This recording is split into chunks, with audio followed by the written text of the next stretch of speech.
Information to help you run your business better and improve your marketing campaigns. My name is Hank Hoffmeyer, and thank you for joining me on Hank's Marketing and Business Tips.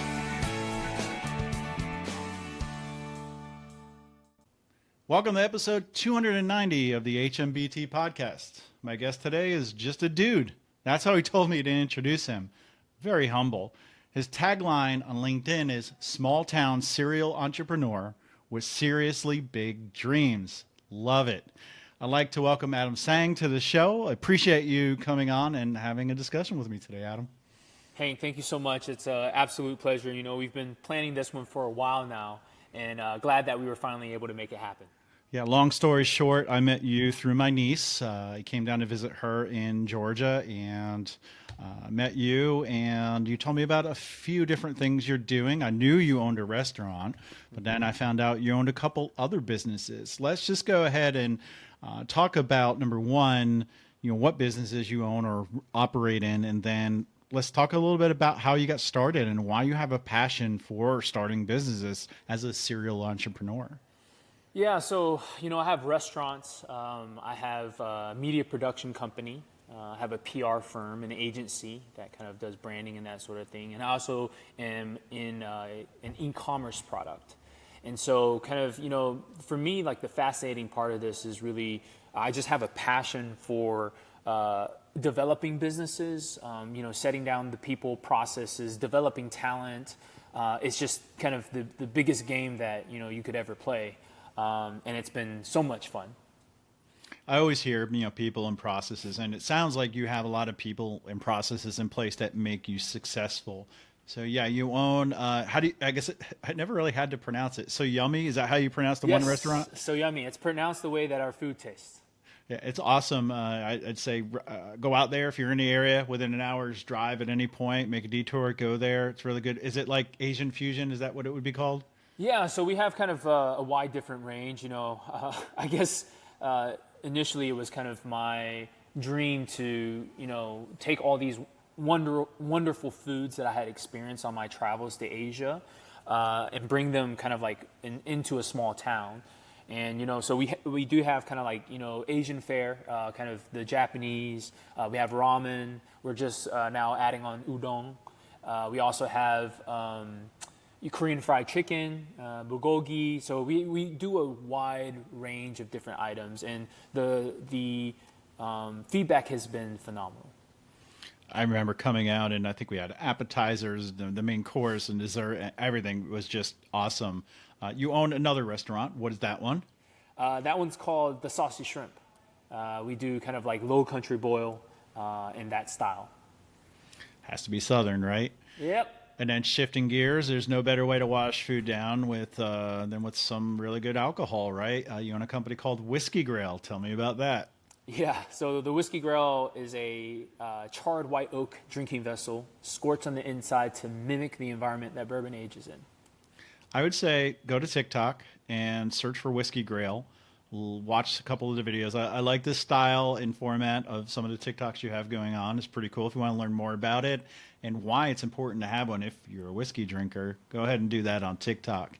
All right, what else am I missing? You have your agency. What is the name of your agency? It's called PEP, Public Relations, or Pepper for short.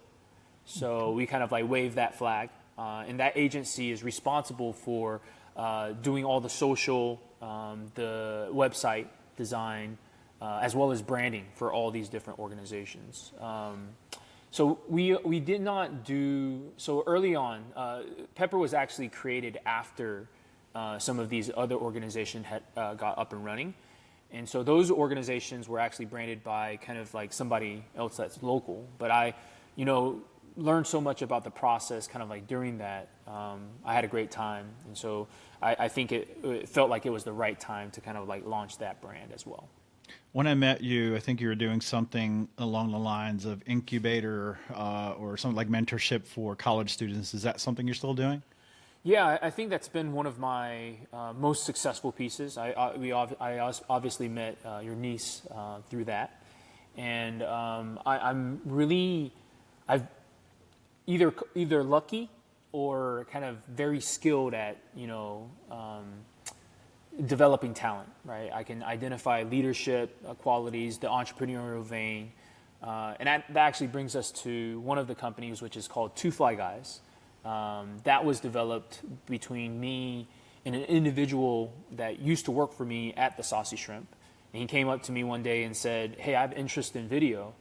And, I had, understood that video was going to become an increasingly important part of kind of like sure. a strategy. And so I said, hey, I put him on a very strict diet of, a video for the restaurant per week. And that did exceptionally well, and so the rest is history, right? So it's... I love the joke. I love the pun. Yeah, thank you.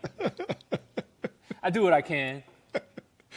Awesome. Let's hop in and talk about the fact that you have numerous businesses, and you have I guess it's hospitality, and then you have media, right? What are some like common challenges maybe, and then common successful traits that you would say either you have or somebody would need if they want to start diverse types of companies? If they have the desire to start multiple companies, I think the first thing that they have to realize is time is the most valuable resource. I joke about this often, but, when people ask me, hey, what is it that, allows you to do all these things? I tell them that it's because, I don't have wife and kids, right? Like that throws complexity into it because there's more responsibility that you have. I would say that you definitely have to have a passion for being able to develop, streams of income, right? And very quickly be able to, put together projects and understand like, hey, does the market want this, right? Testing, doing the research, so forth and so on. I think that those are all very important pieces in making that decision of how to start, various different businesses. I think also launching too quickly can get you in trouble. You need to have one built up first, right? You need to just focus all your energy on one. And this is actually leads us to kind of like this interesting crossroads, because having one business, is it better to have one business that you focus on? Or should you have multiple businesses that you're now spread across multiple different areas, right? This is a very interesting thing that I've been kind of like thinking about a lot, is because if there's a single business, it's very easy to just, hey, all your energy into that one and drive that one as much as you can. But to a certain extent, after you get too big, unless you have the processes in place, it at times makes it very difficult. I think there's a few things to break down here, and I'll back up to the beginning of the answer you gave. Even if you don't have a wife or family, it's easy to really just hustle and grind and burn yourself out. Be careful of that. Everybody talks about work-life balance, but I think as an entrepreneur or as a successful business person, it's not really a work-life balance. I think it's more blending of everything, but making sure that you are getting away from the work, not even just a computer, just getting away and resetting yourself, because you won't have a clear mind as a business owner or entrepreneur or an executive if you don't have a clear mind where you can think strategically. Like for me, I'm a workaholic. I really love what I do, and that's why I'm always creating content, whether or not I'm getting paid for it, for a company I work for, or for myself. But I know when enough is enough. And another tagline I always use is I work when I need to and play when I want to. There's different times that things need to get done. It's not a 9 to 5. It's a whenever things need to get done, whether it's personal or professional. And then you talked about hopping in and starting, 2, 3, 4 businesses at once. I don't think that's how you started, and that's not a way to do that. So you started with one, you found success, and I'm going to, I guess, allude to probably something you said is finding the right people. Probably found the right people to help you manage the one business. And then you said time is the most important thing. You said, I can spend less time at whichever one it was, say it was So Yummy at first, and then start something else. Is that kind of how that happened? Let's talk about that. What was the first business that you opened? And then what allowed you to open the second one? The first business was the Saucy shrimp, and we got that rock and rolling, right? Like it was like doing extremely well, and then kind of like came the opportunity where there was a building that had sat vacant for a while, and then we went in, developed that, set down systems and processes. And then, if I'm not mistaken, Two Fly came along. So Two Fly was kind of like the media production company. I had identified, hey, like this is something that I value a lot, and I think it's going to be valuable in the future. And that's when we launched that brand. And then we moved into Pepper. I always get this confused. I'm not sure if Pepper came first or Whiskey Grill came first. But I'm pretty sure they came online pretty much at the same time. And Whiskey Grill was almost happenstance. That was more of a meeting, being at the right place at the right time. My co-founder in the company, he actually created the product, and we were hanging out at the Fab Lab, again, going back to the identifying talent. He showed me this product, and I got chills up and down my spine. I was like, hey man, I really think that, I'm not sure why you haven't done this yet, but you really need to take this and really run with it. And 2.5 years later, I mean, business has done extremely well on TikTok Shop, on various different platforms. And it's been a wild ride, right? And then Pepper was kind of like created out of necessity. What I saw across all these different organizations was I was having to develop talent, social media talent, across every single organization. And I deal with college students, right? So college students, after a certain amount of time, they basically say, okay, well, I'm done with my time here. I need to go home. And I would have to start back at square one. And that was becoming like extremely frustrating to do that time and time again. So I decided to kind of like pull together kind of like all those resources that were being devoted towards social media and then put them into a single person. Now, the benefit here is that you are able to see that person who is kind of like leading the Pepper organization was able to see various different accounts, right? It wasn't just a single test bed. Now you had 5, 6 different test beds that you could run social and get an idea of like, hey, what's working and what's not. And that has been the most advantageous for me. It's right for me, like being able to have that individual see across multiple accounts and then take what they has been successful at a single account and move it towards another one. To me, that's been the magic of Pepper, right? Right. But that's to give you a kind of like quick overview. I don't even know if I lost the question in there somehow. No, you did. I think, and it comes down to you started the one business and then you moved on into another one because you were able to find people that helped you get to the point where you can spend a certain fraction or percentage of time on one and then the other, and then obviously it got spread out for some more. When it comes to finding the right people, you said you have a knack for that. What is the biggest 1 or 2 things that you look for in someone? Because I know we're talking about different types of companies, but there has to be a fundamental reason or thing you're looking for in an individual that gives you that secret sauce. That's a great question. And it's evolved over time. I think initially it was just simply like, hey, like, does this person have the drive, right? Initially I was looking for kind of like that entrepreneurial vein. That's something I connect with very well with, so I can identify it, right? Or even previous behavior, right? Have they done anything entrepreneurial? Do they have the entrepreneurial spirit? And to me, that entrepreneurial spirit doesn't mean that they eventually will become kind of like the business owner, which they may, but it shows that they can problem solve, because the issues that you come across when you're an entrepreneur tells me that you have problem solving ability. As of late, I think one of the things I look for the most is leadership, and really being able to get a feel for how this person presents themselves to the team that they're working with or the team that they're leading. Okay. This has become more and more important because, as the teams grow, what I'm starting to realize is even if they have the entrepreneurial spirit, if they can't lead and if they can't get people to be able to execute for them or drive the team, effectively, like you you are not going to be able to let that organization run by itself. It's going to start to crumble. And not to say that that skill set can't be developed, but that leadership ability is so important. It is. I agree. I remember when I was managing account managers, I always used to tell them, take your book of clients and pretend it's your own business, your own agency, your own marketing company, because there was email marketing.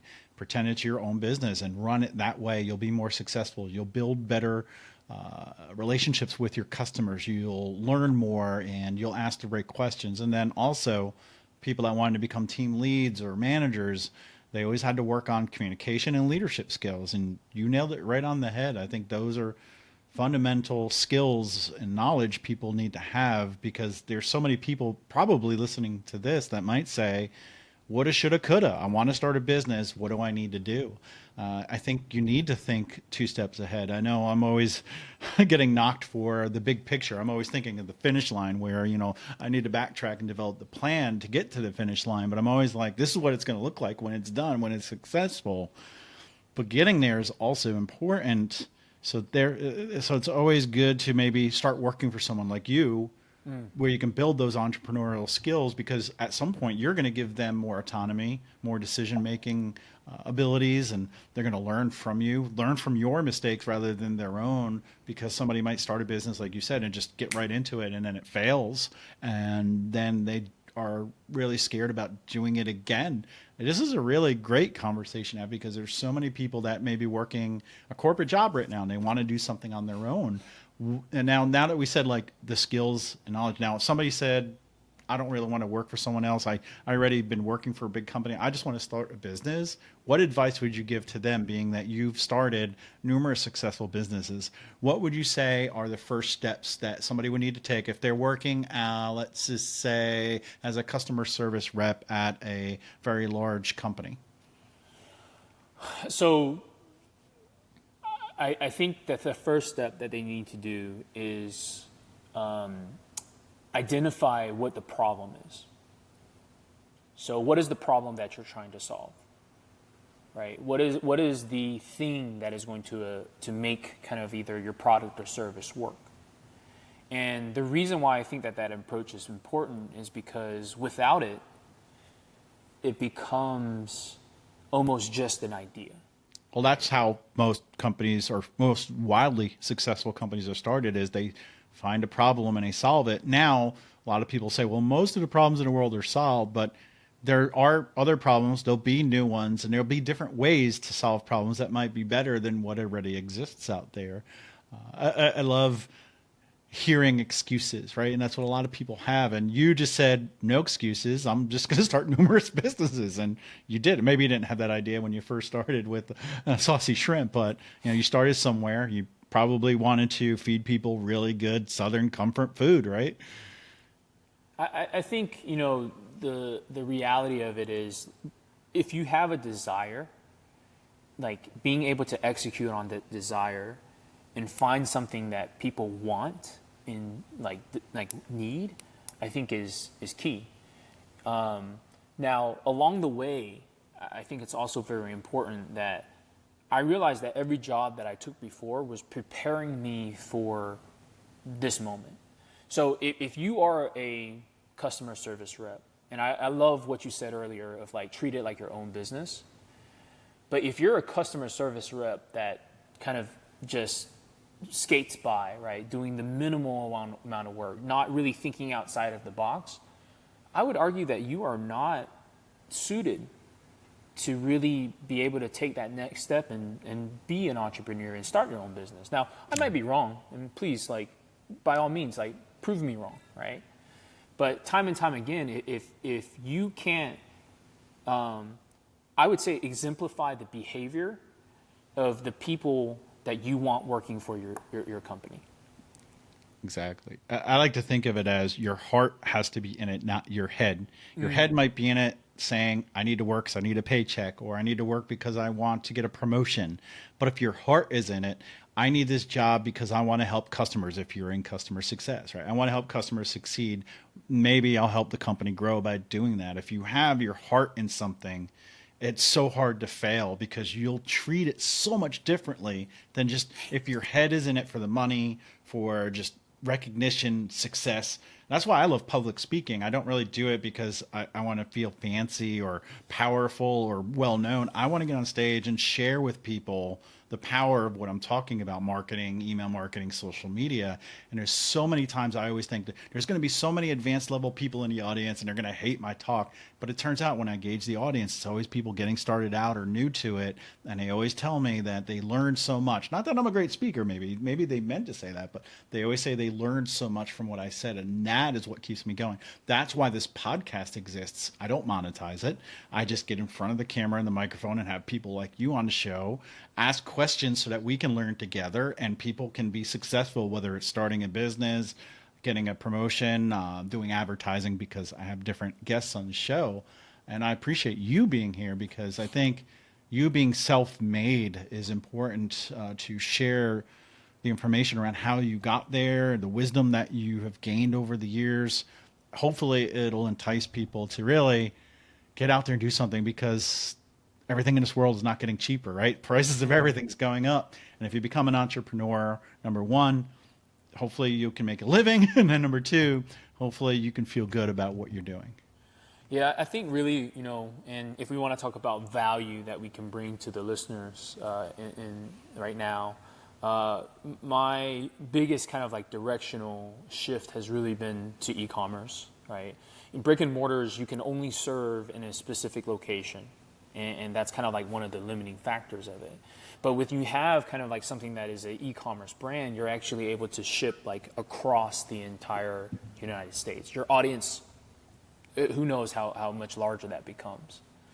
And so, with the Whiskey Grail, one of my biggest kind of like, things that we hit on was TikTok Shop.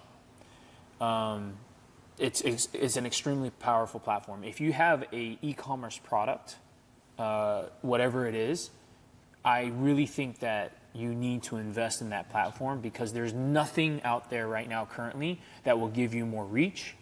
There's nothing out there currently that has the potential to kind of like change kind of like the amount of sales. And time and time again, it's been such a great platform to work on. Awesome. And, the Whiskey Grail, it's almost like it's a nice to have, but then again, the way you market it, it seems like it's a must have, that especially if you're an aficionado of, whiskey, you need to have that rather than it's something, oh, do I want to spend money on that? I really love that product. Thank you. It's been fun. So what else is on the horizon for you? What do you have your goals set on in the future besides what you're currently working on? Anything new in the works? There's always stuff that I have going on. We're currently working on a automation platform called Stepwise. So I'm not sure if you're familiar with AutoHotkey, but AutoHotkey is a way for Windows power users to really code up some automation that things that they do repeatedly, they're able to kind of like hit a keystroke and make something happen. Kind of like Apple scripts then, which I use a lot. Or now I use shortcuts, but yeah, I know exactly what that is then. Yeah, so what the platform Stepwise does is it makes a graphical user interface that allows you to not have to learn the code side of it, and be able to input these different steps in order to get you there faster, right? And that's kind of like something that me and the team, we've been kind of like, deploying. It's a product that's out there already. You can check that out at hellostepwise.com. And we also, on the horizon, I'm always thinking of different ideas, right? For an entrepreneur, it's hard to not create and think about different ideas. But there's always something that I'm either kind of like working on, kind of like, behind the scenes, or trying to develop. I have some rapid fire questions for you. Let's go. As an entrepreneur, how many hours of sleep do you get per night? I get great sleep, 7 to 8 hours every single night. Okay. Are you sick of Asian fusion food? Nope. I can eat it still. I'm about to go eat some right now. What keeps it interesting for you? To me, okay, so this is interesting, right? To me, I'm actually eating it mainly to maintain quality. So it's almost like a QC thing. So when I'm eating it, it's not about like, hey, like, does this satisfy me? But rather like, does this satisfy the clients, right? So if I can catch something where if I can improve something, I'm wanting to do that. So you are basically staying in love with your product so much that you make sure you QC it often. That's I right. bet there's so many restaurant owners or managers that probably don't do that. And that's where we see the quality of either, say, the service or the food kind of starts to dwindle. I don't want to put this company on blast, but it's a well-known steak place in Vegas that I went to. The first time I ever went there, I had the best steak I ever had in my life. Went back again, and it was pretty much one of the best I've ever had in my life. And that was 5 years ago, the last time I was there. I went there last year when I was speaking in Vegas. And number one, they didn't have what I wanted, which was the right fillet. They had a different one last time, so I ordered something different based on the recommendation of the waiter. And he said if I don't like it, I can get something else. When I got it, I cut into it and I asked for medium rare, and it was almost well done. Like if I tapped my knife on it, like you could tell. And after I cut into it, I said I can't eat it. I had to wait like 5 or 10 minutes for the waiter to come back, and they said that they would refire it. Now this is a $120 steak. And when he refired it, it was the way I wanted it, and actually wasn't really great. I felt like I can get something like that locally for half the price. Their quality went down and the service kind of went down again. And then there's a place here in North Carolina called Angus Barn, which is a steakhouse, and they're more affordable. I went there a few weeks ago, and it was so like 3 times better than that one in Vegas. I think the one in Vegas, they probably need to look at what they're doing and QC their food and how they prep their food a little bit more, because they're going to start losing customers. This is one of the challenges with restaurants, is because that QC process. There's so many different touch points in a restaurant, right? There's from the moment that you enter the parking lot to kind of like getting in there, experiencing everything, and you bring up kind of like this very important point. I don't know who was cooking the food kind of like 5 years ago when you had that great experience, but if turnover happens and you have kind of like a new hand, I mean that impacts everything, right? And so that's one of the things that makes kind of like the restaurant so difficult to do. I remember going to Olive Garden not too long ago. My son ordered a steak. You know what happened? The steak came out without a steak knife. Oh wow. And we asked after they came back, it was already getting cold. The waitress said, "I'm sorry, the steak knives are dirty. We're washing them now." Almost 20 minutes later, we still didn't have it. That's My crazy. son picked it up by his hand, with his fork, and just started eating it like a caveman. And by the time they came back and said they wanted to apologize again, they didn't even say they were bringing out a knife. I said, well, now he doesn't need it at this point. It's interesting. I mean, I don't know where the failure was there, but I've never had that happen in my life. I would have went back and washed the knife myself. I don't know. Maybe you know the secrets. Like, would a waitress be able to do that, or is that something that they're not supposed to do? No. You in this case, we will go back to our earlier point that you brought up. The individuals that were there, whether it be the server, the back of house, the manager, or whatever, and maybe there were certain circumstances, but they were not treating that business as if it were their own. Because I know for a fact that if you even if you went to that server's house, right, and you had a steak, they would do everything in their power to make sure that you had your utensils. Right. So just there's just that massive gap there, right? So that is unfortunate that you had to experience that. Okay. Going back to questions. Okay. How do you celebrate when you have somebody, say, at one of your restaurants that does a really good job with customers? How do you celebrate or reward them? Because that wow. matters. That's cool. So this is something that actually your niece actually came up with. Times are changing, right? Like I think previous it could be something as simple as like a pat on the back or whatever it is. But she had developed this program in which it's almost like a prize box.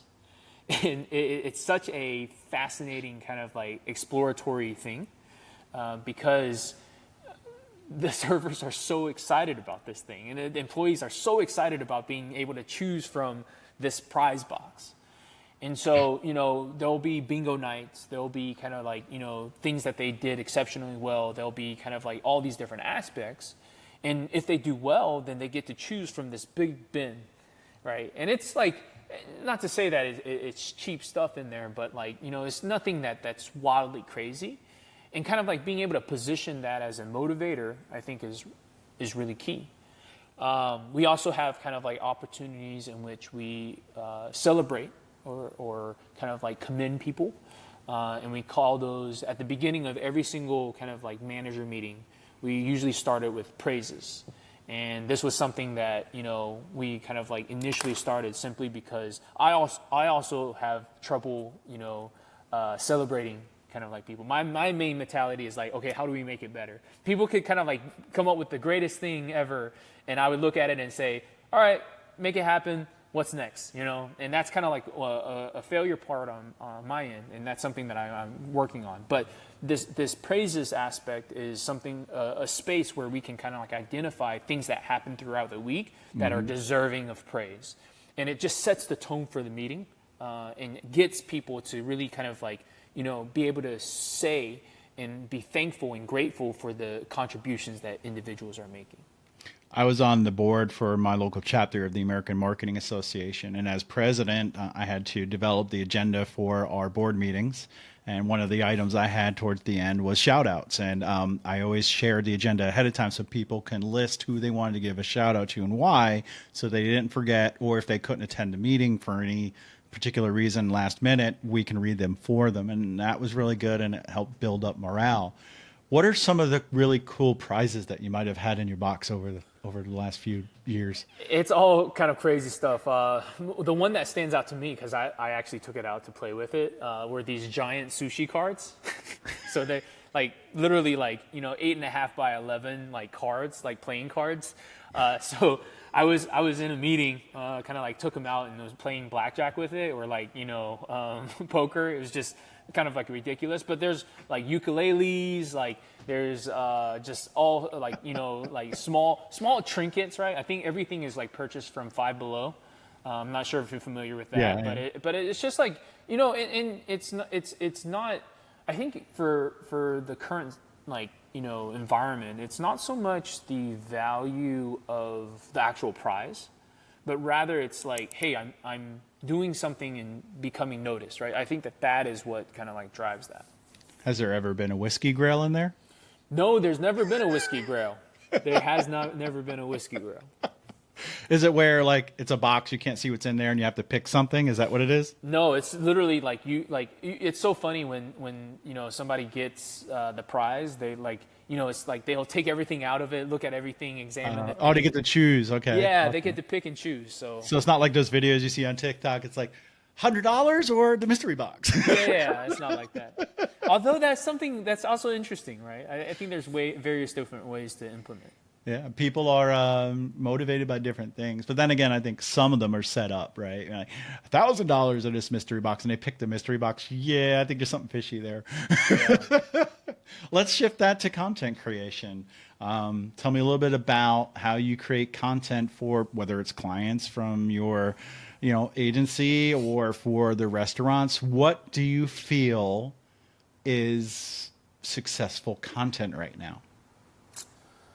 Of course, this all kind of like falls back to what you are marketing for. Like, what are you creating these videos for? Because different brands care about different things.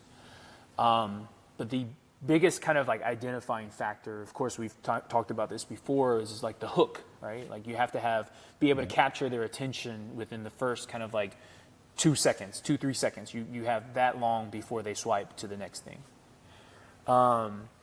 Currently, we've gotten to the place where we are now starting to approach projects in a very formulaic way. And one of the things is really research, right? Depending on what it is that you're kind of like advertising for or creating videos for, look at kind of like what's in the market and what has done well. because that to me is already a proven like formula that you can come and bring in and adapt and make it yours. So that's kind of like a tactic that we use very often. The other thing is really kind of like thinking about how do you get somebody to share? And the different platforms act differently, right? If you're on TikTok, it will act a certain way. When you're on Instagram, it will act a certain way. It really depends. If there's an audience that you're speaking towards, how do you kind of like capture their attention and make them interested in what it is that you're doing? And so I think that those kind of like those different items are really what you should be focusing on when you're creating content. Well, especially like you said, something for one of your restaurants, just sharing pictures of a well-plated, meal can entice people to come in if it's like a new offering you have, or like picture of a milkshake or something like some places might have. That's enticing. Where like Whiskey Grail or B2B, those are a little bit harder. Where, well, Whiskey Grail, if you have the right audience, it might sell itself too. But like B2B, if you're selling a service or something like that, or a platform, that's harder. You have to show the benefits and value. And going back to the hooks, I think I've kind of lightened up on that, and I need to get back to doing the hooks in the beginning a little bit better. I've been really just focusing on getting better at editing and doing different editing formats, I guess, if you want to call it that, using different types of transitions and stock photography and B-roll, is what it's called. I've been worried about more on that. I guess I let up on the hook, and I think that actually does or did hurt my metrics a little bit, to be honest with you. Therefore, you did mention something that's important, and that's the hook. Always get the user's attention, because we're all trained to just keep swiping, right? Swipe away, swipe away. If it doesn't catch my attention, it's just going to keep going. That's right. I heard recently that longer form content's making a comeback. Now, not for me. I can't really get into that much unless it's something I really want to do, like learn something like Final Cut Pro or something. But when I'm just leisurely on the couch or whatever and scrolling through social media, I like the short ones better. But then again, that's just me. What do you think, or what have you heard? I can tell you from my experience, everything depends on if I have interest in a topic, right? So long form can do well as long as it is something that I care about. Right. So, for example, like something about marketing. There was a longer clip that I was watching earlier today that was talking about kind of how to handle kind of like what's changed within kind of like the branding sphere of things. And since that's of interest to me, I'm going to kind of like continue to watch, even though kind of like it moved a little bit slower. It wasn't kind of like just a one and done, 15 seconds, whatever.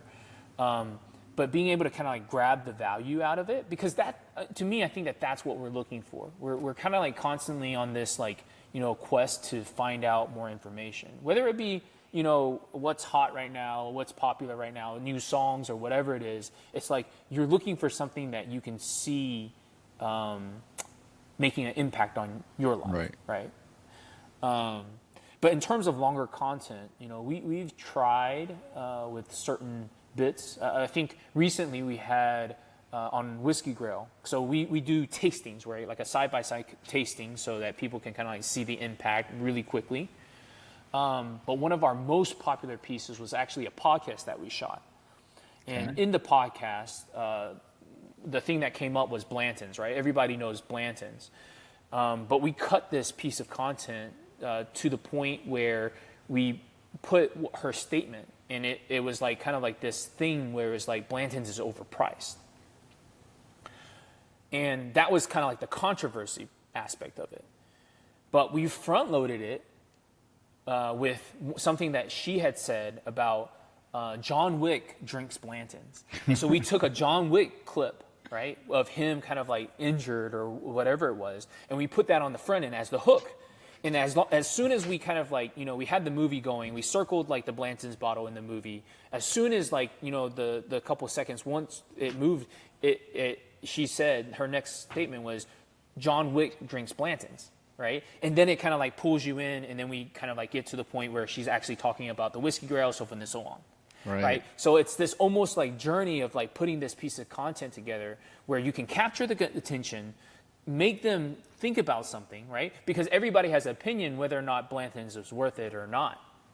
So people were commenting saying like, man, I agree with you, or no, like it's priced perfectly, or whatever it is, causing people to kind of like comment and finally get the point across of buy the Whiskey Grill. They call, what do they call that? Polarizing content, right? Because Correct. there's going to be people that agree and disagree with it, which gets you in front of more people and it gets them to watch. And then what's the other thing? Like when you use something, what did they call it? Meme stitching or whatever. Yes. Like there's one I got now I want to create where there's the person that kicks the soccer ball through the window and then the other person acts like they got hit. Yes. Like that's popular.